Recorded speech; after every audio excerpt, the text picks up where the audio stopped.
नमस्कार दोस्तों, आप सभी का स्वागत है मेरे YouTube channel CT for success में। आज मैं आपके साथ वीडियो मेंस का टॉपिक सहकारी आंदोलन।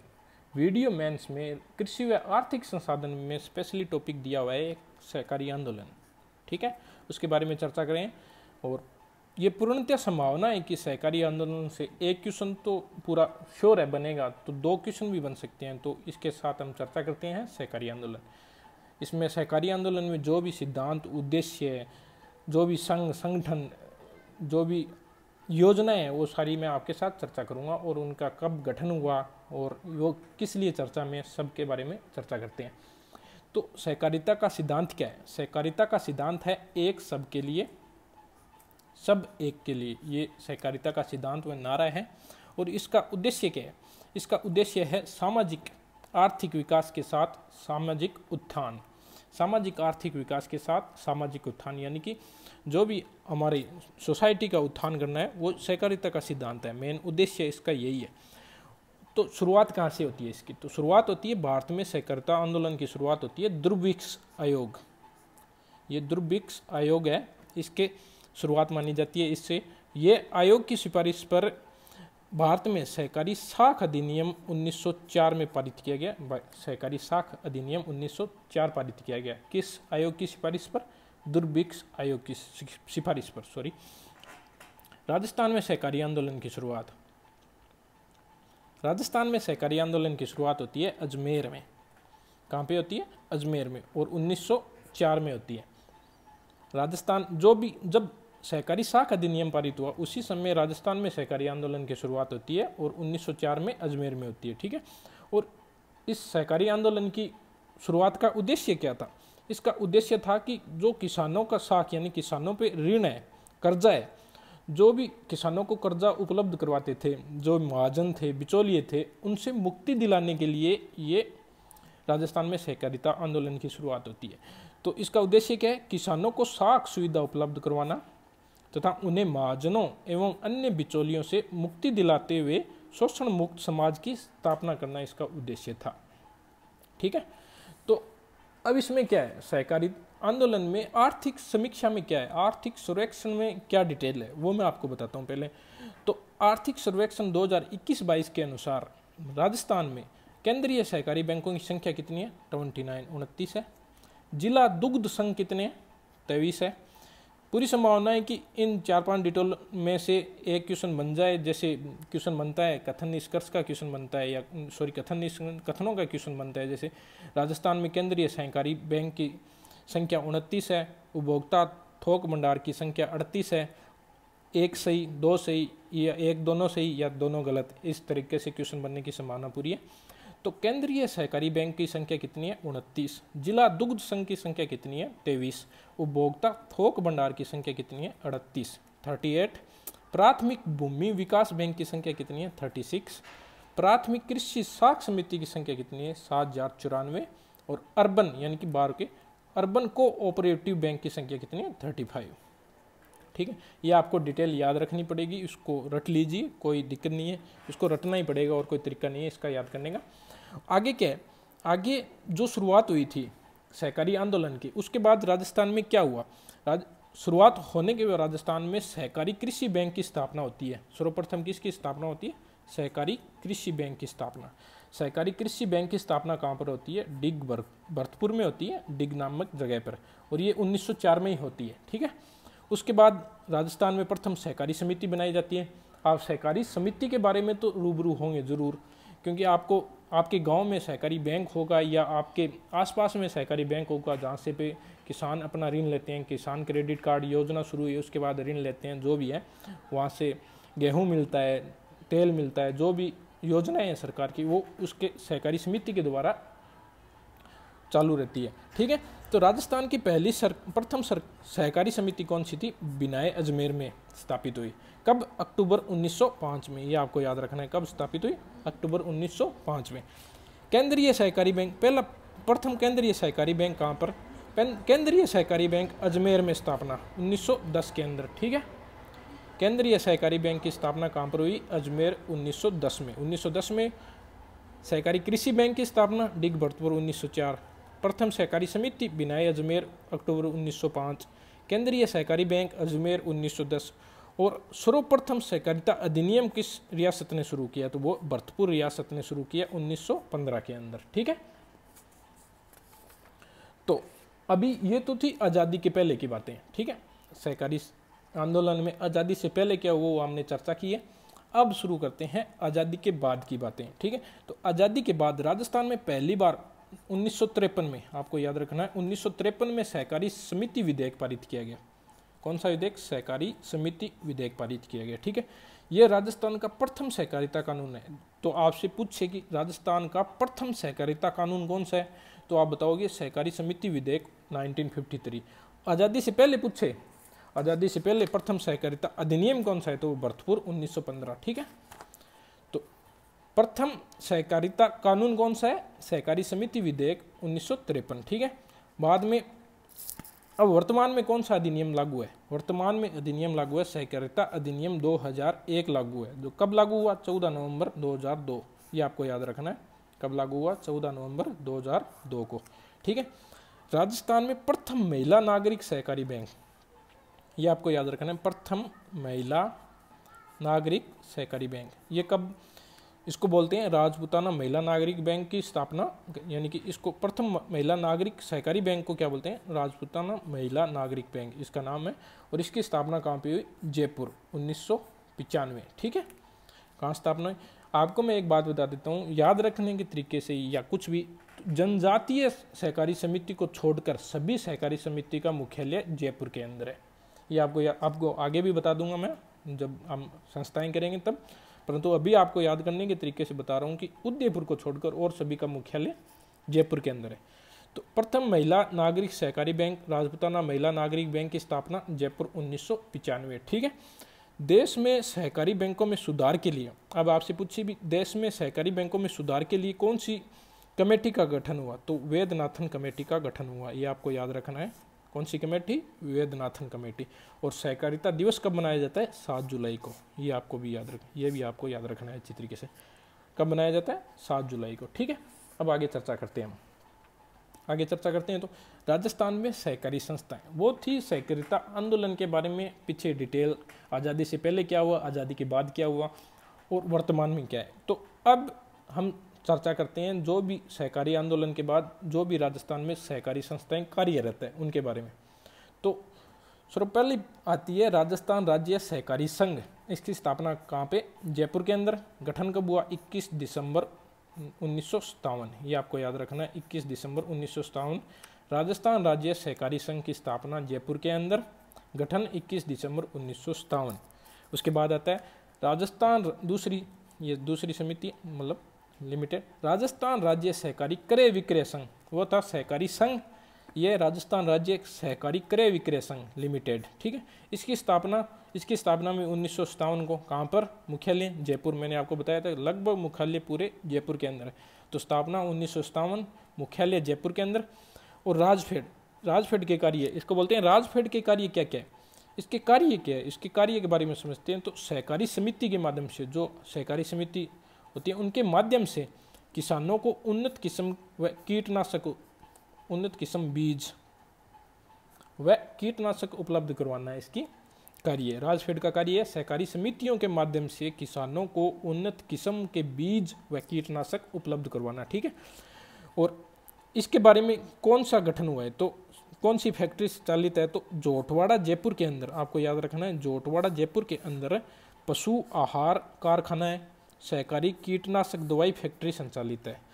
राजस्थान राज्य सहकारी क्रय विक्रय संघ के अंतर्गत जोटवाड़ा जयपुर में पशु आहार कारखाना व सहकारी कीटनाशक दवाई फैक्ट्री संचालित है। ठीक है, इसके बाद आगे चलते हैं अगली संस्था, तो राजस्थान राज्य सहकारी उपभोक्ता संघ लिमिटेड। ठीक है, राजस्थान राज्य सहकारी उपभोक्ता संघ लिमिटेड। तो इसका उद्देश्य क्या है? इसका उद्देश्य ये कहाँ पे स्थापना हुई इसकी? जयपुर में। कब हुई? इससे 10 साल बाद। कौन से? 1967 में। और इसका कार्य क्या है? सहकारिता से जुड़े ग्रामीणों को चिकित्सा सुविधा, शिक्षा, परिवार कल्याण की सेवा उपलब्ध करवाना इसका उद्देश्य है। राजस्थान सहकारी उपभोक्ता संघ लिमिटेड की सॉरी ये इसका कार्य नहीं है, इसका कार्य अच्छा नीचे लिया हुआ इसका कार्य। राजस्थान राज्य सहकारी उपभोक्ता संघ लिमिटेड, इसका गठन जयपुर 1967, इससे 10 साल बाद राजस्थान राज्य सहकारी उपभोक्ता संघ लिमिटेड का मुख्यालय जयपुर के अंदर, गठन 1967 में। और इसका कार्य क्या है? इसका कार्य है उपभोक्ता को उचित मूल्य पर सामग्री उपलब्ध करवाना। जो भी सामग्री है उपभोक्ता किसानों को जो सामग्री चाहिए वो उचित मूल्य पर उपलब्ध करवाने का इसका कार्य है राजस्थान राज्य सहकारी उपभोक्ता संघ लिमिटेड का। ठीक है, इसके बाद में अगली संस्था है राजस्थान राज्य सहकारी डेयरी संघ। ये इंपॉर्टेंट है, इसके बारे में तो हम आर्थिक समीक्षा में कुछ डिटेल दी हुई है आपको। आपने अगर आर्थिक समीक्षा पढ़ी है तो आपको जरूर याद होगा। राजस्थान राज्य सहकारी डेयरी संघ RCDC, इसकी स्थापना जयपुर के अंदर कब? 1977। ठीक है, उससे 10 साल बाद इसकी स्थापना। देखो ये थोड़ा सा याद करने का ट्रिक है, ये कोई ज़्यादा नहीं है। 1957 में इसकी स्थापना, 1967 में इसकी स्थापना, और राजस्थान सहकारी संघ डेयरी संघ की स्थापना 1977 में। ठीक है, तो जयपुर में स्थापना। इसका कार्य क्या है? यह राज्य की सभी डेयरियों पर नियंत्रण रखती है, सारी डेयरियों पर नियंत्रण रखती है। दुग्ध उत्पादकों को उचित मूल्य देकर उन्हें बिचौलियों से शोषण से बचाती है,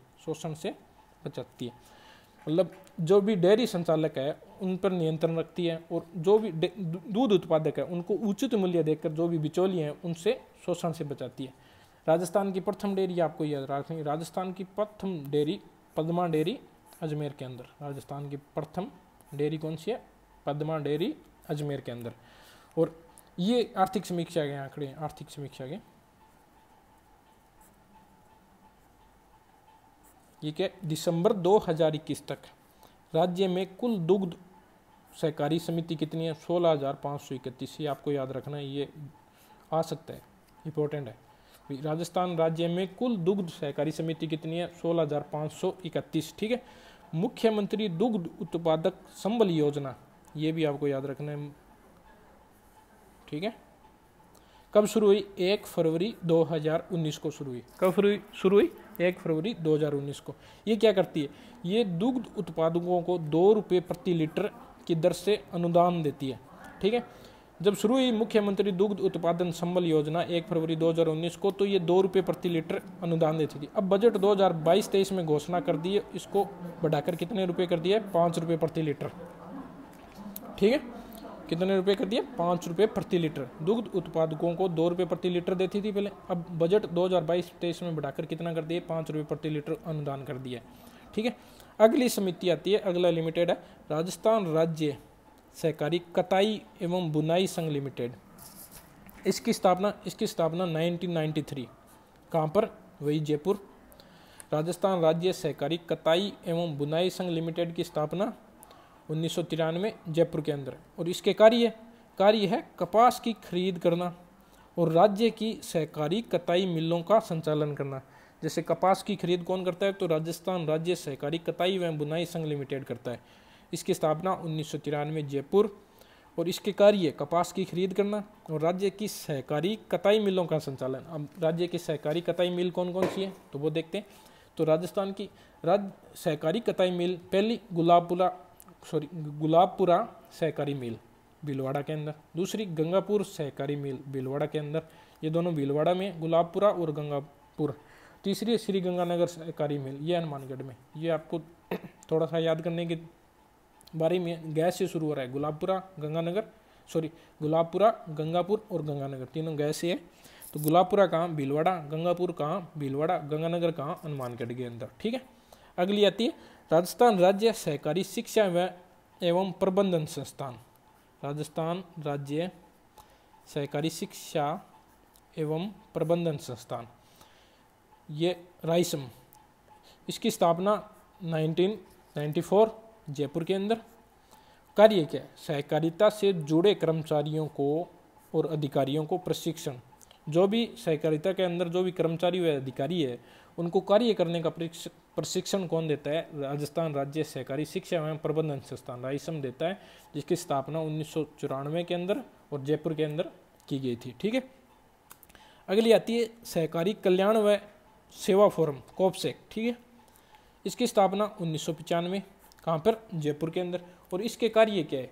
इसके कार्य सहकारी कल्याण व सेवा फोरम के कार्य, इसके कार्य है सहकारिता से जुड़े हुए ग्रामीण को, जो भी ग्रामीण है जो सहकारिता से जुड़े हैं उनको चिकित्सा, शिक्षा व परिवार कल्याण की सेवा उपलब्ध करवाना है। ये इनके कार्य है, शिक्षा, चिकित्सा और परिवार कल्याण की सेवा। ठीक है, जो भी सहकारिता से जुड़े हुए ग्रामीण हैं उनको, ग्रामीणों को शिक्षा, चिकित्सा व परिवार कल्याण की सेवा उपलब्ध करवाना इसका कार्य है। किसका? सहकारी कल्याण व सेवा फोरम का।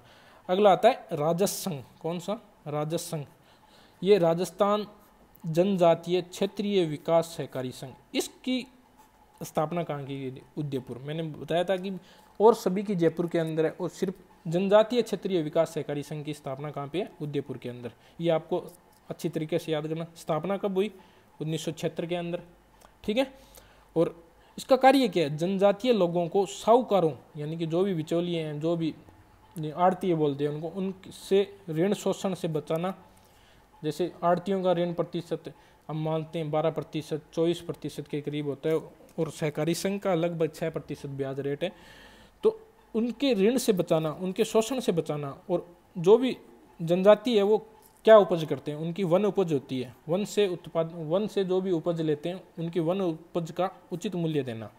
ठीक है, किसका कार्य है? राजस्व संघ का कार्य है। किसका कार्य है? राजस्व संघ। अगली योजना, अगली है राजस्थान राज्य सहकारी बुनकर संघ लिमिटेड। कौन सी? राजस्थान राज्य सहकारी बुनकर संघ लिमिटेड। ठीक है, इसकी स्थापना 1958 में होती है। कब? कहाँ पर? जयपुर। वही जयपुर। इनका कार्य क्या है? बुनकरों को कच्चा माल उपलब्ध करवाना और उनके माल की बिक्री की व्यवस्था करना। जो भी बुनकर है, जो भी मतलब सिलाई किताई का जो काम करते हैं, उनको तो कच्चा माल जैसे ऊन वगैरह जो भी उनको उपलब्ध करवाना, और जो उनका माल तैयार होता है उनकी बिक्री की व्यवस्था करना। ठीक है, किसका कार्य है? राजस्थान राज्य सहकारी बुनकर संघ लिमिटेड का कार्य। अगला क्या है? तिलम संघ।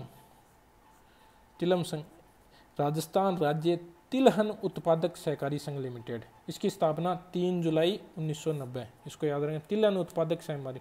जो भी तिलहन उत्पादन है उनका, जो भी तिलहन उत्पादन है उनके बारे में, जो भी उत्पादन है उनका, उनकी खरीद है, बिक्री है, उनके सबकी संभालना कौन करता है? तिलम संघ करता है। ठीक है, इसकी स्थापना 3 जुलाई 1990।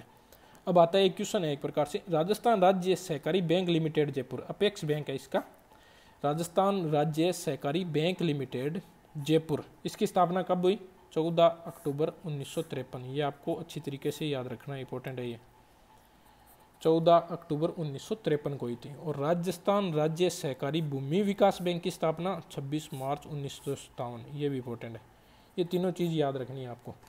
पहले ये तिलम संघ, ये आपको रटना ही पड़ेगा। एक बार पढ़िए, 2 बार पढ़िए, 3 बार नोट्स बनाइए, और 5 से 10 बार रिवीजन कीजिए और क्वेश्चन निकालिए, तब जाकर आपको ये याद होगी चीज़ें।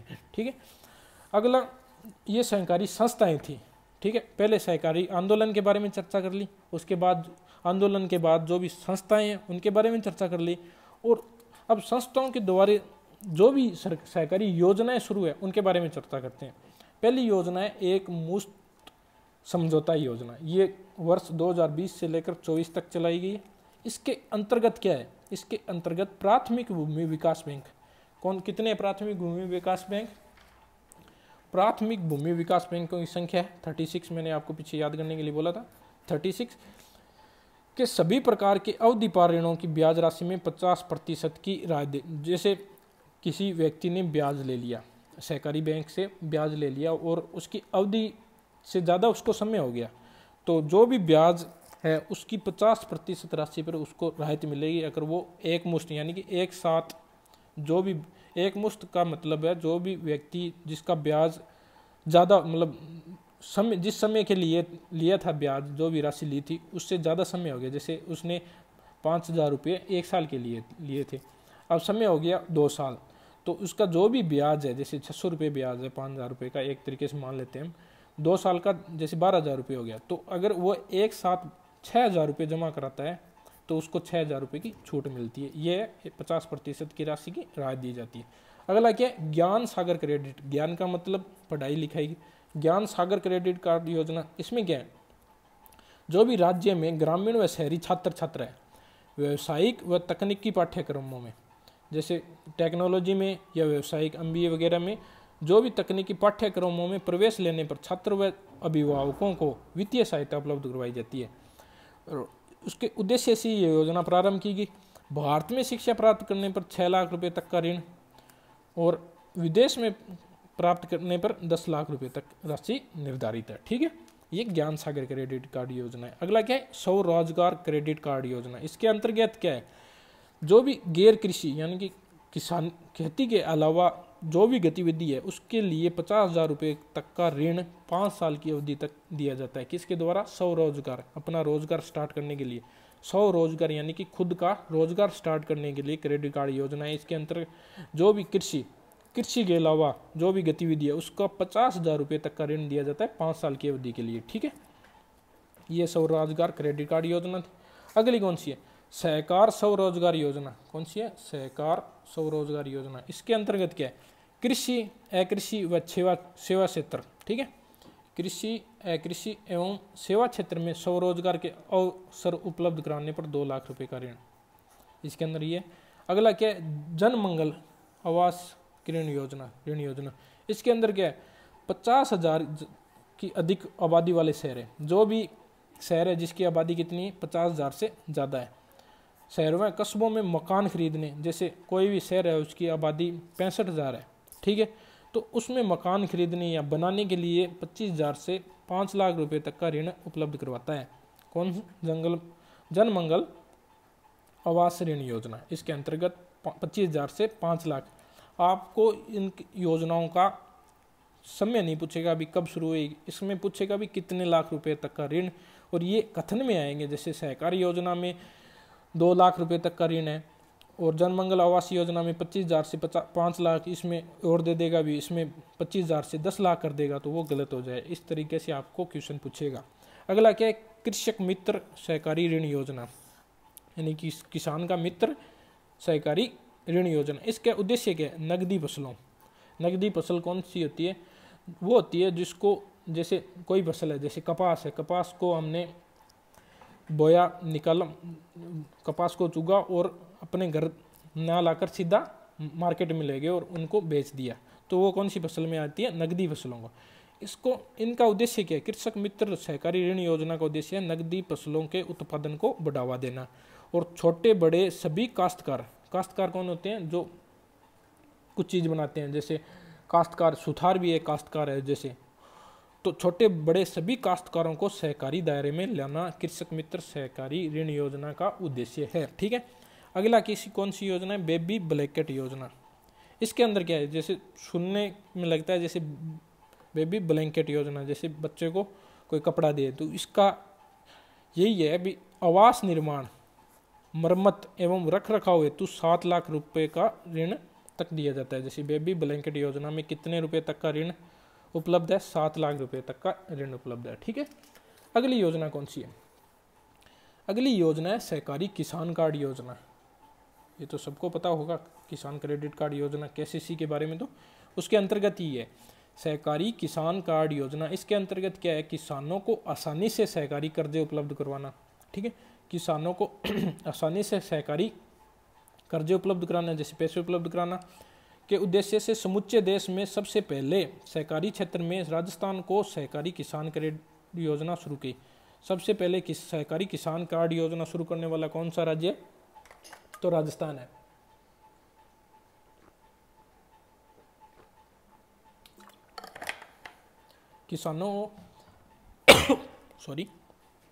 किसानों को आसानी से सहकारी कर्जे उपलब्ध कराने के उद्देश्य से समूचे देश में सबसे पहले सहकारी क्षेत्र में राजस्थान को सहकारी किसान किसान कार्ड योजना लागू की थी।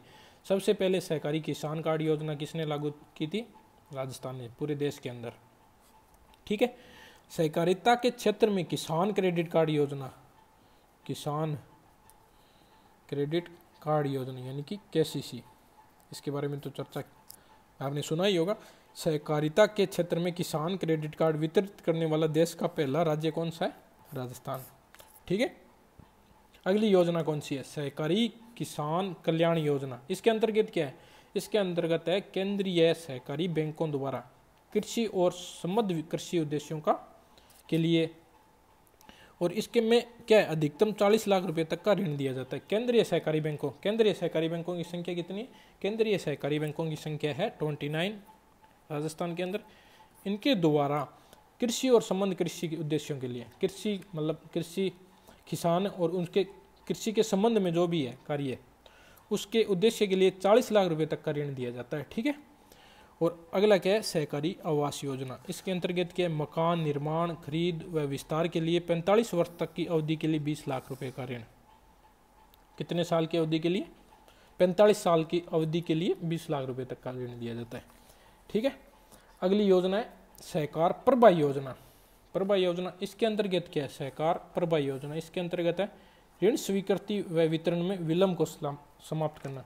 जैसे कोई किसान है, वो ऋण लेना चाहता है, तो उसमें जो टाइम लग रहा है, जैसे 1 महीने 2 महीने, उसको कम करने या समाप्त करने के लिए यह योजना लाएगी सहकार प्रभा योजना। अगली क्या है? विफल कृषि क्षतिपूर्ति योजना। इसमें क्या है? प्राथमिक सहकारी भूमि विकास बैंक को, प्राथमिक सहकारी भूमि विकास बैंकों की संख्या कितनी है? 36। ठीक है। से ऋण प्राप्त कर कुएं खुदवाने पर उनके उद्देश्यों में विफल होने की स्थिति में काश्तकारों को राहत देने के उद्देश्य से विफल कृषि क्षतिपूर्ति योजना।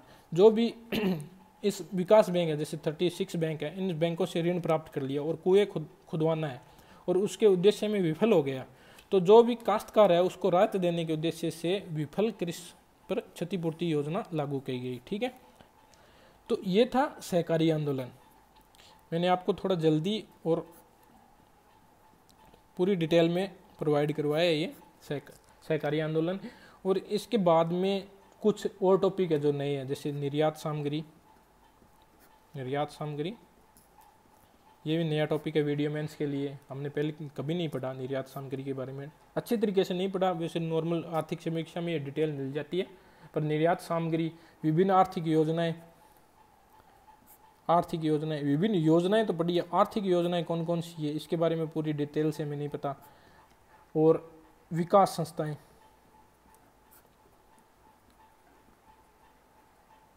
ये कुछ नए टॉपिक है। अगर आप चाहें तो मैं इनके और भी वीडियो बना सकता हूं। अगर वीडियो पसंद आई तो अपने जो भी वीडियो मेंस की जो भी आपके दोस्त हैं RS या वीडियो मेंस की तैयारी कर रहे हैं, उनके साथ शेयर कीजिए, वीडियो को लाइक कीजिए और मुझे कमेंट करके बताइए कि मैं क्या इंप्रूव कर सकता हूँ और आपको क्या नए टॉपिक पढ़ा सकता हूँ। चैनल को सब्सक्राइब करना मत भूलना। Thank you.